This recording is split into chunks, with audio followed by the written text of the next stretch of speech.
नमस्कार। आज हमारे साथ हैं हम सबके चहेते स्टार, हिंदुस्तान के नामी चेहरा बिहारी बाबू और कांग्रेस पार्टी के बड़े नेता श्री शत्रुघ्न सिन्हा जी। आज हम बात करने जा रहे हैं उनसे। कांग्रेस पार्टी ने मैनिफेस्टो रिलीज किया है, उसके ऊपर सबसे पहले तो यूथ कांग्रेस और कांग्रेस पार्टी की तरफ से बहुत बहुत आभार समय देने के लिए। बहुत बहुत धन्यवाद, बहुत अच्छा लगा। सबसे पहला सवाल, आपके बारे में कहा जाता है कि आपने कभी आत्मसम्मान से कॉम्प्रोमाइज नहीं किया, समझौता नहीं किया। क्या कहेंगे इसके बारे में? एक चरित्र है, फितरत है, अच्छा है सच को सच कहने की और सफ़ेद को सफ़ेद कहने की एक मादा डेवलप किया है और इसी आधार पे जीवन में आगे बढ़ता रहा और संघर्ष भी करता रहा। और कई बार जिस पार्टी से मैं आया, भारतीय जनता पार्टी में, जहाँ मेरी ग्रूमिंग हुई, जहाँ मेरे लोगों ने बड़े बड़े नानाजी देशमुख और अटल जी और अडवाणी जी जैसे महान नेताओं ने हमें ट्रेनिंग दी, हमें आगे बढ़ाया और बहुत प्यार दिया, स्नेह दिया, डिसिप्लिन दिया। तो वहाँ भी जब मैं आगे बढ़ता गया तो ये मान कर बढ़ता गया। और आज भी मेरा मानना है कि व्यक्ति से बड़ा पार्टी होता है, पार्टी से बड़ा देश होता है और देश से बड़ा कुछ नहीं होता। तो मैं जब जयप्रकाश नारायण जी से प्रभावित होकर हेल्दी पॉलिटिक्स में सामाजिक जिम्मेदारी के तहत राजनीति में आया तो मैंने कहा अब ये जो है मंत्र मेरे साथ चलेगा। और जब साथ चलने लगा तो कई बार बहुत तारीफ हुई, अटल जी के ज़माने में, अडवाणी जी के ज़माने में बहुत तारीफ होती थी, लेकिन उसके बाद कुछ लोगों को बहुत अखरने लगा। उनको लगा कि अरे ये हमारी लाइन पे नहीं है, जो हमारी साइकोफेंसी नहीं कर रहा है, तो देश हित में बात कर रहा है, नोटबंदी के खिलाफ बात कर रहा है। हमने कहा जनहित में तो मैं बात करूँगा, किसानों के पक्ष में बात कर रहा है, किसानों का संघर्ष बहुत पुराना हो गया। आज तो उनको उचित मूल्य नहीं दे सके हम लोग। भारतीय जनता पार्टी बड़े बड़े लुभावने वादे किए। उसके बाद हमने कहा कि नौजवानों की बातें करूँगा। आपने उनको कहा था कि 2 करोड़ जॉब हर साल देने का, अगर नहीं भी दिया तो कम से कम कोशिश दिखनी चाहिए आपकी कि हमने सिंसियरली इसके लिए कोशिश की। वो भी नहीं किया। मैं और अहंकार और ऑटोक्रेसी और डेमोक्रेसी को आपने एकदम लोकशाही को तानाशाही बदलते हुए देखा। तो मैं अपने सच्चाई सिद्धांतों के चलता हुआ और उसके लिए अगर ये कीमत भी चुकानी पड़ी है कि अडवाणी जी, मुरली मनोहर जोशी, यशवंत सिन्हा, अरुण शौरी और जसवंत सिंह जैसे बड़े बड़े महान नेताओं की तरह अगर हमें भी जब हमें भी उन्होंने जब अलग थलग करने की हर तरह से कोशिश की, हमने कहा जो भी कीमत चुकानी होगी, अगर अडवाणी जी का साथ देने की कीमत है, वफादारी की कीमत है, सच्चाई और सिद्धांतों पे चलने की कीमत है, तो कोई बात नहीं, मैं चला जाऊंगा। और वाकई में चला गया, उनके कहने पर नहीं, अपने तरफ से सोच समझ के निर्णय करके एक सही दिशा में और नई दिशा की ओर एक बेहतर पार्टी, एक मजबूत पार्टी, जिसे ग्रेट या ग्रैंड ओल्ड पार्टी कहते हैं, वो पार्टी कांग्रेस जो महात्मा गांधी से लेकर वल्लभ भाई पटेल से लेकर सरदार वल्लभ भाई पटेल से लेकर यानी जवाहरलाल नेहरू जी, अंतरराष्ट्रीय स्तर की स्टार प्राइम मिनिस्टर सही मानो में मैडम इंदिरा गांधी, या बहुत डायनेमिक हमारे राजीव गांधी जी हों, कि महान लेडी और भारत की बहू के रूप में जिन्हें देखा, जिन्हें भारत में बेटी के रूप में देखा, भारत में पुतोहू के रूप में देखा, और सबसे ज़्यादा श्रीमती सोनिया गांधी को देखा हमने, नेशन बिल्डर्स के परिवार की बहू, जिन्होंने देश को बनाया, प्रगति करने में इतना योगदान दिया उस पार्टी ने। और अभी देखा ट्राइड टेस्टेड सक्सेसफुल हमारे यंग और डायनेमिक राहुल गांधी को, जिसने अध्यक्ष पद हासिल करने के 1 साल के अंदर में ही 3 हिंदी हार्टलैंड स्टेट्स यानी छत्तीसगढ़, मध्य प्रदेश और राजस्थान को ईवीएम्स के बावजूद लोगों का मानना है उन्होंने अपनी किटी में या कांग्रेस की झोली में डाला। ये बहुत ही सराहनीय, प्रशंसनीय, अनुकरणीय है। और इसलिए मैं यहाँ से लेके वो कीमत चुकाता हुआ या उसकी राह पे चलता हुआ एक सही राह और नई राह पे आया, कांग्रेस की राह पे। सर एक और सवाल, ज़्यादातर जो एक्टर होते हैं या तो बहुत अच्छे नेता नहीं बन पाते हैं, नेता दूसरे प्रोफेशन में अच्छे नहीं, क्या बात है हम युवाओं को बताएंगे कि आप स्टार सुपरस्टार रहे बॉलीवुड के और पॉलिटिक्स में भी आप स्टार सुपरस्टार हैं, इसके पीछे की वजह क्या है सर? एक आत्मविश्वास से ज़्यादा वो एक संघर्ष करने की क्षमता से ज्यादा एक आप विचारधारा कि ये आप किस राह पे चलना चाहते हैं, देश के प्रति कितनी लगन है आपकी, आपकी देशभक्ति कितनी है और आपके अंदर की शक्ति कितनी है, इसकी पहचान बहुत ज़रूरी है। मैं जानता हूं जो आपने कहा ज़्यादातर स्टार्स आए हैं और ख़ासकर हिंदी बेल्ट जी, वो उतने कामयाब नहीं रहे। उसके पीछे ही सिर्फ ग्लैमर की वजह से बहुत सारे लोग फिल्मों से, ग्लैमर वर्ल्ड है फिल्मों से जो पॉलिटिक्स में आते हैं, कई बार लोग मुझसे पूछते हैं कि क्या कारण है, तो मैं कहता हूँ ज़्यादातर तो यही दिखता है कि वो फिल्मों में ग्लैमर है जबकि पॉलिटिक्स में पावर है। फिल्मों की ग्लैमर की कुछ ही हद तक उड़ान है, या फिल्मों के ग्लैमर में आप समझिए थोड़ा दम उतना ज़्यादा नहीं होता है उनके, यानी फिल्मों के ग्लैमर में लिमिटेड पावर है, जबकि पॉलिटिक्स से आने पे पावर में अनलिमिटेड ग्लैमर है। और इसी के लिए लोग भाग भाग के आते हैं आप, इसलिए इससे नहीं चलेगा। आपको देखना होगा देश के प्रति कितना आपकी भक्ति है और समाज के प्रति कितनी जानकारी है गहराई से। इसलिए मैं आया, आपने हमारे बड़े भाई समान थे, उन्होंने बहुत इंस्पायर किया था मैं कांग्रेस के लिए भी और सब ये सामाजिक जीवन में भी और राजनीतिक जीवन में भी। सुनील दत्त साहब एक एग्जाम्पल है, बहुत बढ़िया आदमी, बहुत बढ़िया आदमी जी। उत्तर भारत में तो, दक्षिण भारत में तो बहुत हुए जी, जैसे एन.टी. रामाराव, अपने एम.जी. रामचंद्र, जयललिता जी, इवन अभी इसके पिताजी कमल हसन साहब तो अभी आए, उनको भी साबित करना थोड़ा बाकी है जी। लेकिन उसके पहले जो भी स्टालिन के पिताजी करुणानिधि साहब, वो भी तो फिल्मों से है जी। वो अच्छे लोग वहां पे, इधर थोड़ा कम हुआ जी, लेकिन इसका मतलब ये नहीं हो नहीं सकता है, नहीं, वो तो हम लोगों के सामने उदाहरण साक्षात है इसमें। सर, कांग्रेस पार्टी ने अपना घोषणा पत्र जारी किया है और इस घोषणा पत्र को विजन डॉक्यूमेंट के तौर पे देखा जा रहा है। राहुल जी के विजन इंडिया को आप किस तरीके से देखते हैं? अगर सीधे संक्षेप में एकदम आम आदमी की भाषा में कहें तो उनके मैनिफेस्टो की बात कर रहे हैं जी। और मैं अभी नहीं कह चुका हूं, पहले भी कह चुका हूं, अभी भी कहीं साक्षात्कार दे रहा था एबीपी न्यूज में जी, वहां भी ये कह के आया हूं, जो आप चाहें तो यूट्यूब वगैरह में देख सकते हैं। वहां भी कह के आया हूं कि भारत के इतिहास में बहुत सालों में इससे बढ़िया मैनिफेस्टो तो आया ही नहीं। ये खासकर न्याय योजना जो लेकर आए जी, मेरा अगला सवाल वही था, उसको दोनों को जोड़ देता हूँ, मैं उस पर थोड़ा बता देता हूँ। न्याय योजना जो लेकर आए हैं और 72,000 अपने 25 करोड़ परिवारों को करीब जी, उनको आप पर एनम हर साल जी देने का वादा किया, खासकर उन लोगों के लिए जो बिलो पॉवर्टी लाइन में है जी, जो गरीब लोगों में है, यानी उनको आप मिला के चाहे 5,000 कमाते हो तो 7,000 एक्स्ट्रा देंगे, 6,000 कमाते हो 6,000 एक्स्ट्रा देंगे। यानी ये क्या है, अद्भुत है। मनरेगा को मजबूत किया, ये लोग मजाक उड़ाते रह जाएंगे जी।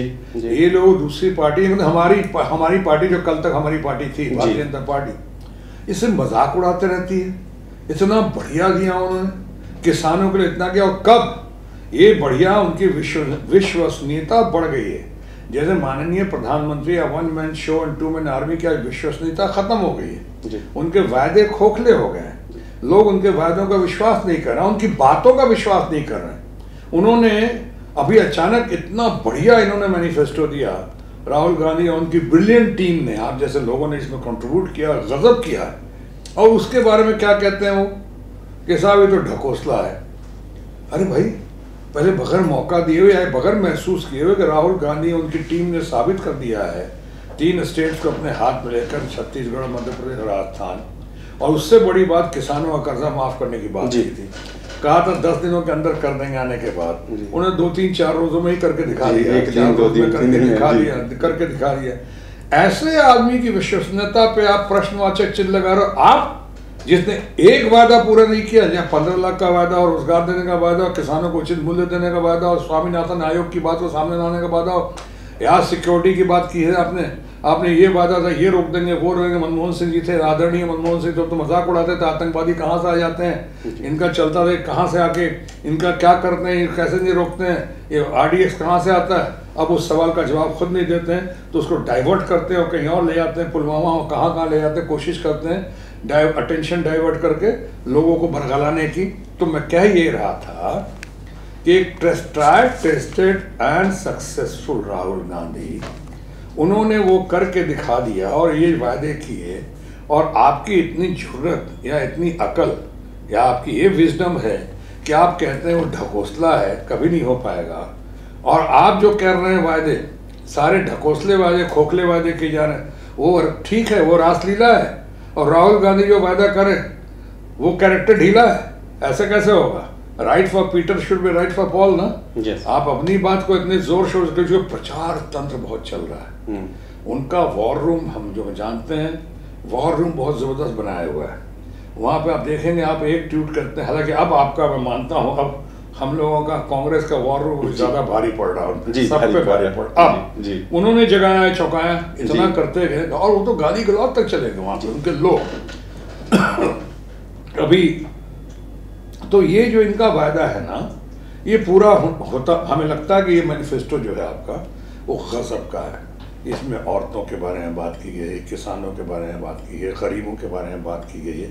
इसमें हर उस इसलिए सही नाम रखा है न्याय योजना। न्याय योजना। सर, न्याय पे डायरेक्टली आरोप लगाते हैं या बीजेपी क्रिटिसाइज करती है, क्या गरीबों का ये मजाक नहीं है अपने आप में कि गरीबी रेखा से हम बाहर लाने की बात कर रहे हैं और उस योजना का वो विरोध कर रहे हैं। अरे आप तो कह रहे हो, आप तो खुद ही जानते हैं कि जब इनके पास कुछ नहीं होता है, अब उसको जस्टिफाई करने ना, बिहार में कहते हैं उसको थेथराई कर रहे हैं, थेथराई। और जब देखिए किसी बात का जवाब नहीं मिलता तो जवाहरलाल नेहरू जी में पहुंच जाते हैं सर, पास्ट टेंस में उन्होंने ये किया, उन्होंने ये किया, और अपनी कोई छोटी मोटी चीज कहीं गलती से कर भी जाते हैं तो उसका इतना प्रचार करते हैं, आहा लगता है गजब कर दिया, कमाल कर दिया। मिसाल के तौर पे 18,000 गाँव में इन्होंने बिजली पहुंचा दी जहाँ बिजली नहीं थी। पता नहीं पहुंचाई 18,000 में पहुंचाई कि 8,000 में पहुंचाई है। तो प्रचार तंत्र का ऐसा कि समझ में नहीं आता क्या सच है और क्या छुपा हुआ है अंदर है।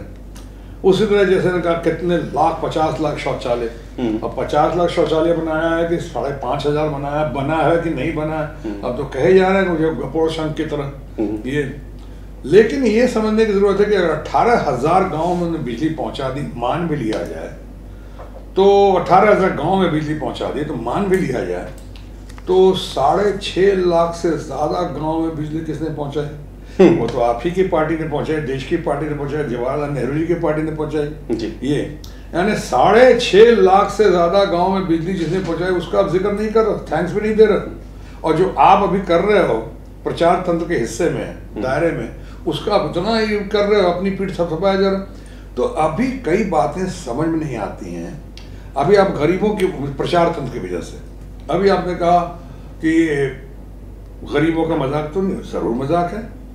एक उनके लिए कोशिश हो रही है, यानी आपने नारा दिया था, one man show and two man army ने नारा दिया था कि न खाएंगे न खाने देंगे। हालांकि ये नारा भी अधूरा ही साबित हुआ अभी तक, अभी तक वो भी शायद ये नारा दिया। अब तो लगता है कि आप दूसरा नारा ये सटीक बैठ रहा है आप पे, न करेंगे न करने देंगे, न करेंगे न करने देंगे। एक मैनिफेस्टो में सर किसानों के लिए इस बार कहा गया है कि अलग से बजट पेश किया जाएगा। इस कदम को आप कैसे लेंगे? बहुत अच्छा, क्योंकि आप समझे करीब करीब यकीनन क्या यकीनन किसान परिवार जो है वो राजनीतिक परिवार का सबसे बड़ा वोटर रहा है, सबसे बड़ा सपोर्टर्स रहा है और सबसे बड़ा वेल विशर रहा है। ऐसे वेल विशर सपोर्टर को, प्रोमोटर को आप जिस तरह से इग्नोर करते जा रहे हैं, इस तरह दबाते जा रहे हैं, आखिर कहां तक और कब तक? ये उनके लिए बजट बनाए करीब करीब तो 50% आबादी तो नहीं की है जी, 50% देश की सही मायनों में शहरों के भी और शहर के बासिंदों के भी, और जितने लोग आप और हम हैं, सही मायनों में इनकी जननी कौन है? किसान परिवार जी। किसान है। तो ये लोगों के साथ अगर आज न्याय दिया जा रहा है, ये तो बहुत ही सराहनीय है, प्रशंसनीय है और अनुकरणीय है। एक और सवाल, 45 वर्षों में सबसे ज्यादा बेरोजगारी दर इस सरकार में बढ़ी और इस पे कोई जवाब नहीं देती है बीजेपी, क्यों, ऐसा क्यों? क्योंकि जवाब देने की स्थिति में नहीं है इन लोगों का। शुरू से मैं देख रहा हूँ, हालांकि मैं सबकी शिकायत नहीं करता, हमारे परिवार की तरह रही है वो पार्टी। सारे बड़े बड़े हम सबकी कदर करते हैं, वो लोग हमें बहुत मानते हैं। हमें तो ये भी लोग कहते हैं कि आप जब चुनाव लड़ेंगे या कभी लड़ेंगे तो आपको दूसरे पार्टी या दूसरे लोग तो समर्थन देंगे, आपको अपने जी। उस पार्टी के लोग भी बहुत समर्थन देंगे आपको। लेकिन मैंने देखा है इनको, जैसे एक तो प्रचार तंत्र, आज देख रहा हूँ कि इनका प्रचार तंत्र यानी धन शक्ति को जनशक्ति पे हावी होते हुए देख रहा हूँ। और दूसरा आजकल देख रहा हूँ धन शक्ति बहुत हद तक मीडिया शक्ति पे भी बहुत हावी हो चुकी है। यानी ज्यादातर मीडिया के दोस्त हमारे हैं वो बाध्य हैं, मजबूर हो गए हैं राग दरबारी गाने के लिए। जी। वो सिर्फ राग दरबारी गा रहे हैं। वो ये कितने चैनल्स को उनके राग दरबारी मूड से पहचाने हैं। इसीलिए जब लोग कहते हैं कि लोकतंत्र में शायद माननीय प्रधानमंत्री नरेंद्र मोदी जी इकलौते ऐसे प्रधानमंत्री होंगे जिन्होंने आज तक एक प्रेस कॉन्फ्रेंस नहीं किया सही मायने में, जो नहीं किया, जो कर रहे हैं वो कर रहे हैं उस तरह का यानी कंडक्टेड रिहर्स रिसर्च अपने लोगों के जरिए, जिनको बुला के भेजा। लंदन में भी शो किया जब अपने डॉक्टरों को बहुत गालियां दी, उन्होंने अच्छी बातें नहीं की, वो किसके थ्रू किया, परसों ये सब स्क्रिप्टेड होता है, कोरियोग्राफ्ड होता है। वो सारा जैसे बीच में लोगों का चिल्लाना मोदी मोदी मोदी, ज्यादातर क्या हो रहा है सब कोरियोग्राफ्ड है, कंडक्टेड है, कोई इशारा करता है जैसे फिल्मों में जूनियर आर्टिस्ट बोलते हैं ना बीच बीच में, तो उसे बुलवाया जाता है मोदी मोदी, उसको एक हाइप देने के लिए। तो धन शक्ति को देख रहा हूँ बहुत भारी पड़ रहा है जनशक्ति पे। और इनको जो आपने सवाल किया यही कारण हो सकता है कि प्रचार तंत्र के जरिए या गॉगल की तरह एक झूठ को 100 बार बोलो ताकि लोग समझ जाएं। हिटलर का गॉगल था ना जी, एक झूठ को 100 बार बोलो ताकि समझ जाए कि वही सच है। ये अटेंशन डाइवर्ट करते रहता है। भाई यथार्थ से नाता जोड़ो, ग्राउंड रियलिटी ग्राउंड पे आके बात करो। लेकिन वो नहीं करते। जब किया नहीं है तो और उनके पास क्या रास्ता दिखता है, बट शूट एंड स्कूट जी, करो और भागे आगे निकल जाओ। आप देखते हो जहाँ बोलते हैं तरह तरह के क्या क्या भलता भलता इल्जाम लगाते हैं और उसका जवाब नहीं लेते, फिर आगे बढ़ जाते हैं जी। सर, आपका पूरा राजनीतिक जीवन बहुत ही बेदाग रहा है। आप कांग्रेस पार्टी परिवार में आए हैं और हमेशा आप तारीफ करते रहे हैं मैडम इंदिरा गांधी के। आपको नहीं लगता कि एक भक्त आर्मी जो पर्टिकुलर किस व्यक्ति की है वो आपको टारगेट करने की कोशिश करेंगे? हाँ हाँ, खतरे में तो बहुत दिखता हूँ और खतरे में बहुत रखा भी इन्होंने।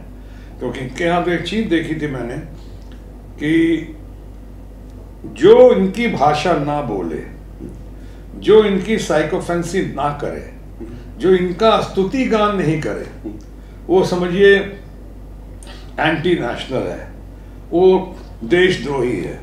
ऐसा ऐसा वातावरण पैदा किया भयभीत लोगों को पूछे में। इतना बड़ा तथाकथित मंत्रिमंडल, हालांकि मंत्रिमंडल में कोई दम नहीं है, सब पीएमओ चलाता है। वो आपने एक को भी देखा कि आते एक बार भी कोई सच्चाई और सिद्धांत के नाम पर सामने आया? सहमे हुए लोग हैं, डरे हुए लोग हैं। आज 5 मंत्रियों का आप नाम नहीं किसी बच्चे को बताने का, किसी को वो तीसरे चौथे के बाद अटक जाएगा, करने लगेगा कि नाम ही याद नहीं, क्योंकि काम भी नहीं इनके पास, सब पीएमओ करता है। मंत्रीगण तो अपना प्राइवेट सेक्रेटरी भी नहीं रखने स्थिति में है, 6-6 महीने 8 महीने नहीं रख सकते हैं। इनसे मंत्रियों को ज्यादातर आप जानते नहीं है, जानते हैं तो पहचानते नहीं है, पहचानते हैं तो मानते नहीं है, अगर मान भी ले तो इनके पास किसी काम के लिए जाए तो किसी काम के नहीं है। तो ये तो ऐसा ही है। और वो मैडम गांधी की बात, खतरा तो है, हमने कहा मैडम गांधी की बात कही, चाहे सोनिया जी की बात की।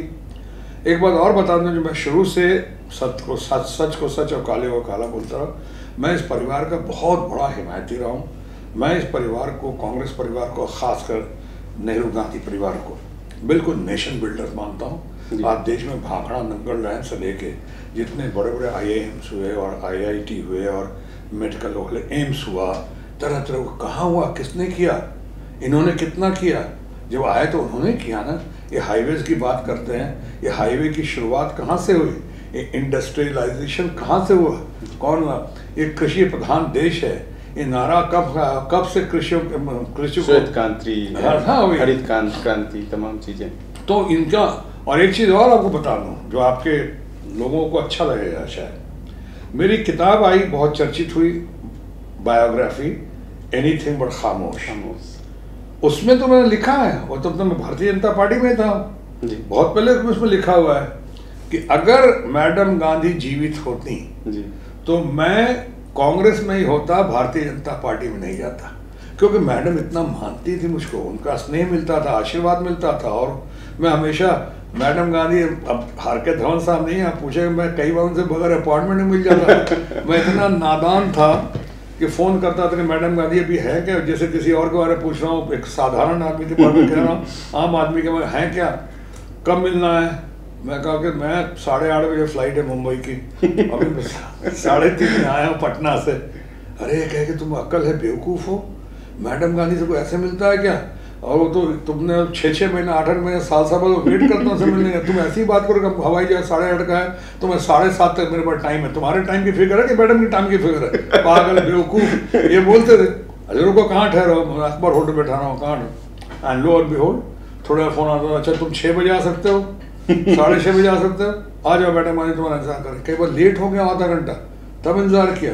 इमरजेंसी के टाइम में उन्होंने मुझे, कई लोगों को बुला रही थी जानने के लिए देश कैसा चल रहा है, आपकी राय क्या है, ये सुनील दत्त नरगिस को बुलाया गया था, तो हमें बुलाया गया था। अच्छा। मैं उनसे करीब आधा घंटा 45 मिनट बाद लेट पहुंचा, उस समय लेट लतीफ स्टार था। नहीं, आपके बारे में कहानियां सुनी है। मुझे आज खुद डर लग रहा था। अब तो मैं सुधर गया हूँ, पॉलिटिक्स में आके लोग बिगड़ जाते हैं, वो गलती से आके सुधर गया।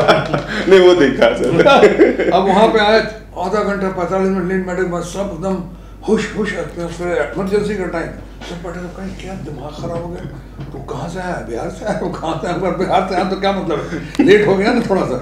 नहीं, अब कैसे मिलेंगे, देखो 3 आर्मी के जनरल्स बैठे हैं, अरे मेरा स्लिप तो भेज दो ना, फंस गए थे ये करके, एंड लो एंड बिहोल्ड उनकी बड़प्पन मैडम गांधी की, अच्छा प्रतिशत को भेजो, वाकई इतना प्यार, मेरे में बिहार और देश के मामले में बहुत बातें करती थी, और वो इतना प्यार, मान सम्मान और स्नेह देती थी, आशीर्वाद देती थी कि मैं इतना उनसे प्रभावित नहीं, हिप्नोटाइज, मंत्रमुग्ध हो गया उनसे, उनके व्यक्तित्व से। और मैंने कहा कि अच्छा, मैं इसलिए लिखा है कि अगर वो होती तो मैं तो कांग्रेस में होता, यहाँ नहीं होता। हालांकि हमें अपनी पार्टी में ट्रेनिंग दिया, जैसे भारत रत्न नानाजी देशमुख ने, भारत के भूतपूर्व प्रधानमंत्री अटल बिहारी वाजपेयी जी ने, फ्रेंड, फिलोसफर, गाइड, गुरु, अल्टीमेट लीडर लाल कृष्ण आडवाणी ने, उसके बावजूद सोचो, ट्रेनिंग के बावजूद मैं मिला करता था, क्योंकि मैं उस समय निष्पक्ष भाव से देख रहा था राजनीति। ये बात ठीक है, मैडम नहीं रही तो फिर इधर आना पड़ा यहाँ पे, कि बाकी किसी को जानता नहीं था वहाँ पे, इसलिए। लेकिन अब मुझे बहुत खुशी है। नहीं, हमें भी खुशी है कि हमारे परिवार में ऐसे अभिभावक हमारे साथ हैं। आपकी कर्मभूमि पटना साहिब रही है, इस बार क्या उम्मीद करते हैं, कितने मतों के अंतर से आप जीतने जा रहे हैं? देखो, मेरी सर कर्मभूमि पटना नहीं है, बल्कि मेरी जन्मभूमि दोनों है, कर और कर्म क्षेत्र पूरा हिंदुस्तान है जी। तो वहाँ के लोगों का, बिहार परिवार और पटना के लोगों का बहुत आशीर्वाद रहा है मुझ पे, और मुझे बहुत मानते भी हैं। उनको लगता है पूरे देश में अकेला एक आदमी जिसके बारे में पूछिए कि शत्रुघ्न सिन्हा कौन है, तो लोग के पटना का है, बिहार का है, बिहारी बाबू है, पूरा स्टेट आइडेंटिफाई करता है। ये समझिए मेरा सौभाग्य है। हम लोगों ने एक ही स्टार को जाना है कि हमारे बिहार से हैं, वो आपको जानना है। बहुत प्यार करते हैं और एकदम बिहारी बाबू, तो मैं उनसे हमेशा बड़ा ऑब्लाइज रहता हूँ। मैं अगर इसलिए ऑब्लाइज रहता हूँ, ये भाषा का इसलिए प्रयोग किया कि पिछली बार जब मैं, वो लोग नहीं चाह रहे थे मुझे सीट मिले पटना से, वो तो कभी नहीं चाहते, खासकर पटना का बिहार का लोकल यूनिट जो है, कई लोग उसमें बीजेपी का। हाँ, जी।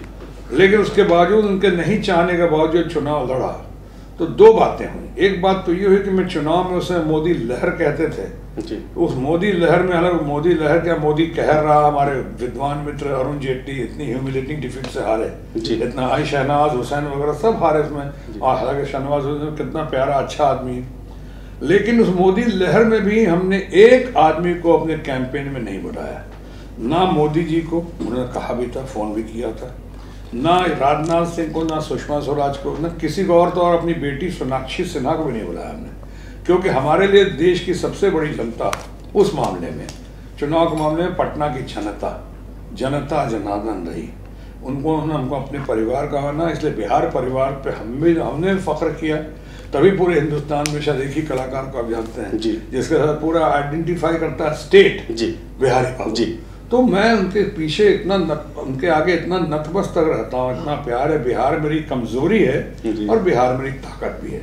तो एक तो ये हुआ कि मैंने किसी को नहीं बुलाया, और दूसरा आपको सुनकर खुशी हुई, आप तो जानते ही होंगे पूरे देश में जब चाह रहे थे कि उनको टिकट नहीं दिया जाए, षड्यंत्र कर रहे थे, तो पूरे देश में हाईएस्ट वोट शेयर मार्जिन मेरा रहा पूरे देश में। किसी ने प्रचार नहीं किया तब बिल्कुल highest vote share, Modi ji सबसे ज्यादा यहाँ पे। ये लोग ये हरकत करते रहे, इसलिए इस बार जब बात हुई तो हमने कह दिया था कि सिचुएशन कुछ भी हो, लोकेशन वही होगा। तो लोकेशन वही होगा जब हमने कह दिया था, तो इसकी रक्षा के हेतु एक कांग्रेस मुख्य धारा की पार्टी है, दूसरा हमारे फैमिली फ्रेंड लालू प्रसाद यादव जी, जो हमारे बहुत अच्छे मित्र हैं जी, और उन्होंने भी हम पे जोर दिया कि आप इस पे कांग्रेस पार्टी से जाओ, लड़ो, कांग्रेस को भी मजबूत करो, कांग्रेस के साथ साथ लोकतंत्र को मजबूत करो, कांग्रेस के माध्यम से देश को और मजबूत करो, विकासशील करो, प्रगतिशील करो। इसलिए, और सबसे महत्वपूर्ण बात उन्होंने कही कि पटना जो है वो कांग्रेस के कोटे की सीट है। ये आपको याद होगा, मेरी चुनाव में एक बार मेरा छोटा भाई, बड़ा अच्छा आदमी है अपना, शेखर सुमन जी, वो लड़ने आए थे ना, तो कांग्रेस की सीट थी, तभी तो लड़ने आए थे वहां से। तो वो कहा कि ठीक है, और फिर दोनों गठबंधन को और मजबूत करो, 2009 के चुनाव, वही 9 के चुनाव में, करेक्ट। और फिर अभी यहाँ पे क्या हुआ कि सो गठबंधन को, आरजेडी और कांग्रेस के गठबंधन को, आरजेडी अलायंस के कांग्रेस गठबंधन को मजबूत करने में थोड़ा बहुत योगदान मैंने भी दिया। तो अच्छा, ये लोग खुश थे, तो हमने कहा ये अच्छा रहेगा कि हम लोग मिलजुल के आगे बढ़े। तो सही मायने में तो समझो मैं साझा उम्मीदवार हूँ आरजेडी का, तो आरजेडी ने खुद कहा मुझको लालू जी ने यहाँ पे, और कांग्रेस के साथ इसलिए हाथ मिलाया और उन्होंने हमें स्वीकार किया परिवार की तरफ, इसलिए मैं उनका भी आभारी हूँ। सर, इस जुमला और झूठ की राजनीति में पटना साहिब में कैसे जवाब देंगे आप इस बार? मेरा ख्याल है पब्लिक तो ये जुमलेबाजी समझ चुकी है। जहाँ से जुमले की राजनीति चल रही है, कितना देखिए, सच तो आखिर उभर कर सामने आता ही है, वो तो सच तो आ जाता है, खुल जाता है, वाकई लोगों की खुल चुकी है, दूध का दूध और पानी का पानी हो चुका है। तो ये जो कह रहे हैं जुमलेबाजी, अब लोग रिजल्ट चाहते हैं, देखना आप तो कह दिए 100 बार, लेकिन रिजल्ट क्या अंतो घटवा, फिर अभी अटेंशन डाइवर्ट करके आप कहीं ले जा रहे हैं और कहीं ये कर रहे हैं, साहब लोग सबूत कोई सबूत नहीं मांग रहा है आपसे। हाँ, देश की सेना का हम लोग भरपूर इज्जत करते हैं, जबरदस्त रिगार्ड्स उनके लिए, चाहे आर्म फोर्सेज हो कि एयरफोर्स हो कि नेवी हो, हम अपने आर्म फोर्सेज का, सबका, सेना का जबरदस्त रिगार्ड करते हैं। उनसे कोई सबूत नहीं चाहिए, लेकिन सबूत देने को या मांगने को आपने मजबूर किया ना। आपका एक मंत्री बोलता, मीडिया तो अपना दरबारी राग गा ही रही थी, कितने मारे गए, किसी ने ना देखा, ना सोर्स पूछा, ना कोई सबूत उनके पास जी। ऊपर से हमारे मित्र योगी जी, उन्होंने कह दिया साहब 300 मार दिए। हमारे एग्रीकल्चर मिनिस्टर को मैंने खुद देखा था कहते हुए, बोला 400 मार दिए, कोई कहता है 250 मार दिए, वहाँ कोई कहता है कि साहब 5 पेड़ गिरा है, कोई कहता है कुछ नहीं हुआ। माने हम नहीं कह रहे कि जो लोग कह रहे हैं सच कह रहे हैं या गलत कह रहे हैं। अब इस तरह विदेशों पर यहाँ के लेके विदेशी पत्रकारों ने जो दरबारी राग नहीं गाते, उन्होंने कहा ऐसा कुछ नहीं हुआ। तो ये कंफ्यूजन किसने पैदा किया? आपने ही पैदा किया ना, इसलिए लगा कि अटेंशन डाइवर्ट करें। अगर इतनी ही बातों पे जोर थी कि लोग सबूत मांग रहे हैं, तो साथ साथ इस पे भी जोर देते कि ये इंटेलिजेंस फेलियर कैसे हुआ। वो तो हमारे अपने ही लोग हैं, हमारी अपनी एजेंसी है। लोग कहते हैं आप अपनी एजेंसी का, लोग कहते हैं कि दुरुपयोग कर देते हैं, या कहीं कमलनाथ का मामला हो, कि चिदम्बरम का मामला हो, कि साहब अपने नेशनल हेराल्ड का मामला हो, कि लालू यादव का मामला हो, क्या शशि थरूर का मामला हो, आप अपनी एजेंसीज का भरपूर दुरुपयोग करके तरह तरह के उस पर केस डालते हैं, डलवाते हैं। मैं उसमें नहीं पढ़ना चाहता हूँ, क्योंकि मामला अदालत में है और अदालत का हम सम्मान करते हैं। लेकिन इस तरह से आप कहते हो, आप सबूत की, ये सब असली मुद्दों से ध्यान भटकाने के लिए। आपके पेट में आग लगी हुई है, आपके घर में जवाब देना मुश्किल हो रहा है बच्चों को, रोजगार नहीं है, आपके किसान जो है त्राहिमाम स्थिति में है, तो आपने 2000 रुपया के 6000 रुपया ने 2000 रुपया तिमाही की हड्डी पकड़ा दी आपने। 3000 रुपया तो आप पर एकड़ ले लेते हो इंश्योरेंस के नाम पे। वो इंश्योरेंस का पैसा कहाँ जाता है, किसको मिलता है, नहीं मिलता है, और उससे लेते हो 3000 देते हो 2000। ऐसे ऐसे तो बहुत सारी बातें अब लोग जवाब चाह रहे हैं। एक सवाल, राजनीति का स्तर बहुत गिर गया। एक दौर था जब पंडित नेहरू अटल जी की तारीफ करते थे और पंडित नेहरू के बारे में अटल जी बोलते थे।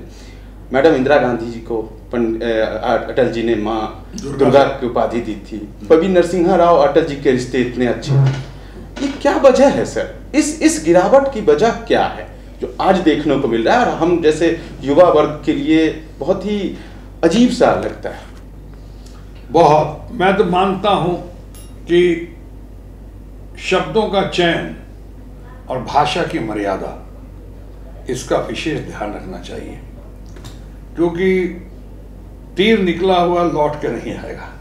अब उससे आप बहुत चुभ जाता है, हर्ट कर देते हैं आप लोगों को, और गिरावट भी दिखती है। गिरावट पे तो मैं यहाँ तक कह सकता हूँ कि 20, देखिए भाषा क्या हो गई, 20-20 आदमी के गठबंधन, 20-20 लोगों के गठबंधन को क्या कहते हैं, महामिलावटी। मैंने अभी नीचे इंटरव्यू में कहा है एबीपी को कि अगर 20 गठबंधन को आप महामिलावटी कहते हैं तो आपके पास 40 से ज़्यादा है। इसको क्या कहा जाए, महागिरावटी। ये 40 से ज़्यादा वही है जो मीठा मीठा गप गप और कड़वा कड़वा थू थू, यानी आपको जो सूट करता है बहुत अच्छा है, और जो सूट नहीं कर रहा उसके लिए आप गालियाँ दे रहे हैं। तरह तरह की भाषा। अब जैसे मिसाल के तौर पे अभी राहुल गांधी ने कहीं जोश में, या हो सकता है इतना उनको तकलीफ हुई हो कि उन्होंने आडवाणी जी के कोई बात का, उन्होंने कोई फ्रेज इस्तेमाल किया, और जो उन्होंने कहा मतलब वो एग्जैक्टली नहीं था जो मतलब निकालने की कोशिश कर रहे हैं। मैं साफ समझ सकता हूँ वो बहुत शुद्ध होकर गुस्से में, आक्रोश में, या तिलमिला कर बोला कि आडवाणी जी के साथ ऐसा क्यों किया, और स्टेज से बाहर कर दिया उनको। उस पर हम लोगों की फैमिली फ्रेंड सुषमा स्वराज ने लिखा कि लिखा कि साहब वो हमारे पिता तुल्य हैं और आपको ऐसा नहीं बोलना चाहिए था। सुषमा स्वराज के पिता तुल्य हो ना हो, हम लोग तो हैं ही। आडवाणी जी मैं तो कितनी बार नाम लिया उसका, दुनिया जानती उनका साथ देने का, उनकी वफादारी, उनके सिद्धांतों में चलने की भी हमें कीमत चुकानी पड़ी जी। लेकिन उनके लिए बहुत तकलीफ हुई सुषमा जी को। तो बहुत अच्छा होता अगर पहले लिख के जरा सा नरेंद्र मोदी जी को भी भेज देते जी कि जैसी भाषा का आप प्रयोग करते हैं, आप देश की बहू, यानी जो पूरे नेहरू गांधी परिवार की माँ, बेटी, बहू, सोनिया जी के बारे में उन्होंने कहा था विधवा, क्या वो अच्छे टेस्ट में था? बहुत गिरे हुए टेस्ट में था। कोई किसी के बारे में, किसी की माँ, बहन, बेटी के बारे में ऐसा बोलता हो, किसी और ने नहीं बोला था, खुद माननीय प्रधानमंत्री ने बोला था। उसी तरह से कितनी बार कैसी भाषा का प्रयोग करते हैं। कहीं भी स्टार्ट ही किया था उन्होंने कितने करोड़ की गर्लफ्रेंड की बात की थी। नहीं होना चाहिए, निंदनीय है, शर्मनाक है, और कई बार तो बहुत दर्दनाक दिखता है। सर एक सवाल, आडवाणी जी के साथ इतना जुर्म क्यों? जिस व्यक्ति ने इस पार्टी को यहाँ तक खड़ा किया, उसके साथ क्या रीजन है? व्यक्तिगत रीजन जानने की कोशिश करूंगा, और जनता भी जानना चाहेगी कि मोदी जी इस तरह उनके साथ किया। देखिए, आडवाणी जी को तो मैं सिर्फ फ्रेंड, फिलोसफर, गाइड, अल्टीमेट गुरु और भारतीय जनता पार्टी ही नहीं मानता हूँ, बल्कि पूरे देश की राजनीति के परिप्रेक्ष्य में उनको कह सकता हूँ कि आज की राजनीति के घने काले बादलों के बीच चमकती हुई सुनहरी किरण का नाम है लाल कृष्ण आडवाणी। उन्होंने जो योगदान दिए पार्टी के लिए, चाहे डॉक्टर मुरली मनोहर जोशी जी, यशवंत सिन्हा जी, अरुण शौरी जी, और हमारे जसवंत सिंह जी वगैरह वगैरह, जिन लोगों ने दिया है, खासकर आडवाणी जी के नेतृत्व में, वो अभूतपूर्व है। वो आडवाणी जी जिन्होंने पार्टी को तो बनाया ही, यानी पार्टी के बनाने में सबसे महत्वपूर्ण योगदान 2 सीटों से लेकर करीब 200 सीटों तक पहुंचाया। लेकिन ये भी नहीं भूलना चाहिए कि आडवाणी सिर्फ पार्टी को ही नहीं बनाया उन्होंने, बल्कि हमारे मुखिया जी जो है जी, उनको भी बनाने में और कई बार बचाने में उनका सबसे बड़ा योगदान रहा। अगर आपको याद हो, राज धर्म की जब बात हुई जी, गुजरात में अटल जी ने जब तो सबसे ज्यादा किसने बचाया? अडवाणी। वहाँ बचाया, इनको बनाने में भी बचाने में। अब बड़े दुख या दुर्भाग्य का विषय है कि जिन लोगों ने इतना त्याग दिया, बलिदान के साथ इतना काम किया पार्टी के लिए और इन व्यक्ति या व्यक्तित्व के लिए, आज मुगल पॉलिसी की तरह, मुगल जमाने में सुनते थे, क्या होता था नहीं पता नहीं, सुनते थे कि जिसने आपको बनाया हो, जिसने बचाया हो, जिसने आपको वहाँ तक पहुँचाया हो मंजिल तक, पहले उसी का पत्ता काट दो। लगता है यही हुआ है और इसी वजह से ऐसा हुआ है। सर, आप बिहार से हैं, आपको याद होगा कुछ साल पहले मोदी जी ने कहा था कि बिहार का डीएनए गड़बड़ है। उस समय नीतीश जी उनके विरोध में थे और बाद में नीतीश जी उनके साथ आ गए। नहीं लगता है कि बिहार के आत्मसम्मान के साथ नीतीश जी ने समझौता किया? मैं नीतीश जी के बारे में कुछ नहीं कहूँगा कि हमें बड़े भाई की तरह आदर करते हैं, सम्मान करते हैं। मैं भी उनको बहुत छोटे भाई की तरह, दोस्त की तरह देखता हूँ हमेशा। और ये आपने जो कहा, आपने क्या, सबने देखा है, इसलिए इनमें बाकी लोगों की राय लें तो ज़्यादा बेहतर होगा। मैं नहीं कर सकता हूँ इसलिए, हालांकि उन्होंने मेरे बारे में कहा कि मेरे खिलाफ एक लफ्ज़ नहीं बोलेंगे, क्योंकि समझते हैं मैं बिहारी बाबू हूँ और बिहार की शान हूँ, और बहुत अच्छी अच्छी बातें की मेरे बारे में नीतीश कुमार ने।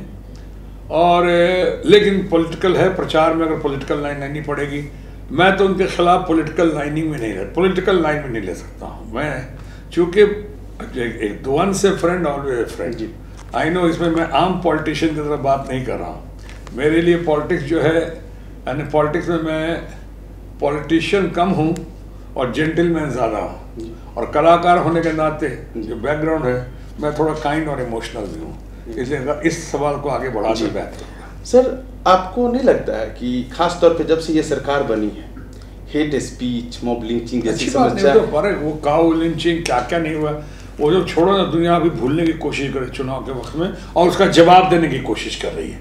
ये गलत है, ज्यादती है बिल्कुल। सर, एक सवाल, देश का बहुत बड़ा युवा वर्ग जो पहली बार वोट डालने जा रहा है, उसको आप क्या मैं संदेश देना चाहेंगे?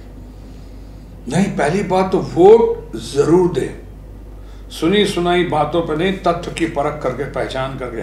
मुझे याद है एक बार मैं जा रहा था मुंबई में, किसी के लिए मैंने वोट देने के लिए कहा था अपने बच्चों को, और अपने बच्चों को, लव कुश को और सोनाक्षी को भी। हमने कहा यहाँ जा रहे हैं, इनको वोट देना है, ऐसे मैंने कहा।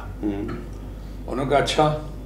उनमें से एक दो लोगों ने तो किसी और को वोट दिया। क्यों वोट दिया? उन्होंने जाके पहले नेट पे देखा, उसकी पहचान की, उसका काम देखा। जो यंग वोटर्स में इस बात की बहुत उत्सुकता रहती है, देखा, और फिर उसी हिसाब से, कन्विक्शन के हिसाब से वोट दिया। तो इसलिए आज भी मैं यही कहूँगा कि बहुत हो गई खोखलेबाजी, बहुत हो गई नारेबाजी। इन नारेबाजी से दूर, खोखले प्रॉमिसेस से दूर, ढकोसला पत्रों से दूर, या असंकल्प पत्र जो देख रहे हैं उससे दूर, यथार्थ की ओर चलो, सही लोगों को चुनो, उन लोगों को चुनो जिससे देश की नहीं सिर्फ अपेक्षाएं हैं, बल्कि जो ट्राइड, टेस्टेड और सक्सेसफुल हैं, और ख़ासकर जो हमारे विपक्ष के बहुत बड़े महारथी हैं, जो अच्छे हैं। और मैं समझता हूँ राहुल गांधी तो बहुत ही अच्छे हैं इस मामले में। एक पर्सनल सवाल, बॉलीवुड की स्टार, हम सब की चहेती और आपकी बेटी ने कहा कि पापा को पहले छोड़ देना चाहिए था, इस पे क्या कहेंगे? नहीं, मुझे बहुत फख्र हुआ उस पर, हमेशा फख्र करता हूँ, नाज करता हूँ अपनी बेटी पे कि भारतीय सभ्यता संस्कृति के अनुकूल चलती है, बिल्कुल अपने को संभाल के रखती है और उसको संभल कर चलती है, और मुझे भी बहुत संभालती है। ये मैं उस पर बहुत नाज करता हूँ, सोनाक्षी सिन्हा पे। और इस बार और उस पर मैंने बहुत और नाज किया जब वो अपॉलिटिकल है, बिल्कुल पॉलिटिकल नहीं है, लेकिन उसने ये कहा और बयान दिया कि इनको कब का छोड़ देना चाहिए था भारतीय जनता पार्टी, क्योंकि भारतीय जनता पार्टी ने इन्हें वो सम्मान, मान नहीं दिया, वो इज्जत नहीं दी जिसके वो हकदार है। तो इनको पहले छोड़ना चाहिए था। उनका ये बयान और ये फीलिंग लाल कृष्ण आडवाणी जी के बारे में भी है, किस तरह से किया इन लोगों ने।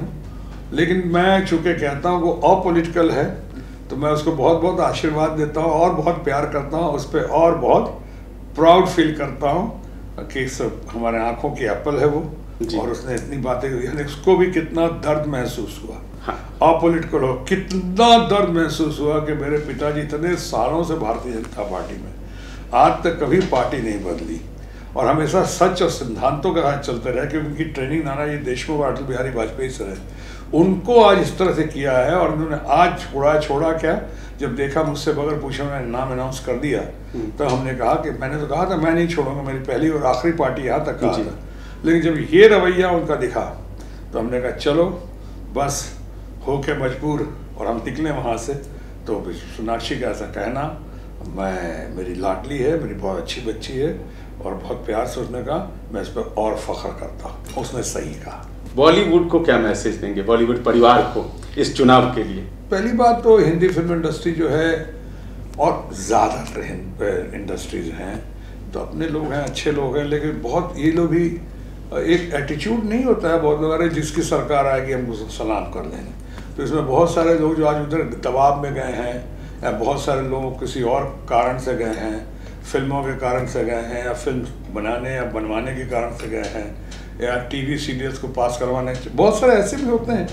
अगर वो लोग गए तो मैं उनको यही कहूँगा बस होप विश एंड प्रे, उनको सही अकल मिले, सही दिशा के लिए, अच्छे काम के लिए।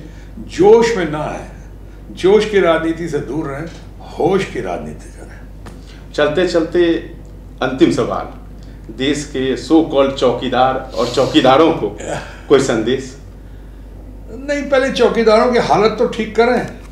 इतनी हालत दयनीय है, ख़राब है। अगर आपने रवीश का प्रोग्राम देखा होगा, कहीं को सैलरी नहीं मिलती, कहीं को छुट्टी नहीं मिलती, कहीं को बैठने की जगह नहीं है, शौचालय की इतनी बात करते हैं, शौचालय की बात है, उनको ढंग का शौचालय नहीं है। उनको और तो और आपने देखा होगा हमसे बहुत सारे बदले की भावना चल रही थी इनके बीच में, तो और कुछ नहीं मिला इन्होंने। हमारे घर पे रामायण पे भी इन्होंने कोशिश की तोड़फोड़ करवाने की, कुछ मिला ही नहीं। तो उनको एक हमारे कॉमन मैन के लिए, डोमेस्टिक स्टाफ के लिए, इन लोगों के लिए शौचालय बनाई थी छत पे, वो करके मजदूरों के लिए वो शौचालय तोड़वा दिया, खिसियाई बिल्ली खंबा उखाड़े की तरह। अच्छा, इस लेवल पे गिरते। मैंने कहा कोई बात नहीं, तुम बड़े रेड फोर्ट से भी बात करते हो शौचालय की, आप इनके गरीबों के लिए, मजदूरों के लिए, डोमेस्टिक हेल्प के लिए हमने शौचालय बनाया, वो भी छत पे, तुमने तोड़वा दिया। तो वहाँ के अखबारों में लिखा शत्रुघ्न साहब तो हर काम अनुमति के साथ करते हैं, बगैर परमिशन का तो कोई काम करता नहीं। तो मैंने कहा कुछ नहीं कहा, कोई बात नहीं, नो प्रॉब्लम, कर दो आप जो करना है कर दो। मैं समझौता नहीं करूँ, जो आपने शुरुआत में की थी कि मैं सिद्धांतों से सच्चाई से समझौता नहीं करूँगा। तो ये सब इनकी हरकतें हैं यहाँ पे, और वो तो अब तो जग जाहिर हो चुका है। अब इससे ज़्यादा क्या कहें, अब तो घड़ी आ गई है, अब इन्हीं सारी बातों का जवाब देने की घड़ी। पहले चरण का चुनाव है, अंतिम एक मैसेज वोटरों के लिए, कि आपके बोलने से फर्क पड़ता है? नहीं, देखिए अभी बोलने से मैं तो कहूँगा ना कि आपने देख लिया, जिनको देखा है आपने, जिनके वायदे देखे हैं, जुमलेबाजी देखी है आपने, जुमलेबाजी में देश की बदहाली देखी है आपने देखा हमेशा अटेंशन डाइवर्ट करने वाली बात। और एक तरफ आप देख रहे हैं ट्राइड, टेस्टेड एंड सक्सेसफुल। फिर से कहूँगा कि जो राष्ट्र के राष्ट्रीय अध्यक्ष बनने के 1 साल के अंदर 3 स्टेट आपने गले से लगा लिया, मध्य प्रदेश, राजस्थान, छत्तीसगढ़, वो भी ईवीएम्स के बावजूद, जैसा लोगों का मानना है। तो मैं समझता हमेशा नए लोगों को, बेटर लोगों को पहले तो वोट दो, और नए लोगों को, बेटर लोगों के साथ, यानी कांग्रेस और राहुल गांधी और उनके लोगों के साथ आगे बढ़ो और देश को आगे बढ़ाओ। Thank you so much sir, समय देने के लिए। आज हमारे साथ थे बॉलीवुड स्टार और सबको अपनी आवाज़ से खामोश करने वाले शत्रुघ्न सिन्हा जी। युवाओं, अगले हफ्ते अगले एपिसोड में फिर खास मेहमान के साथ मिलते हैं, तब तक के लिए जय हिंद।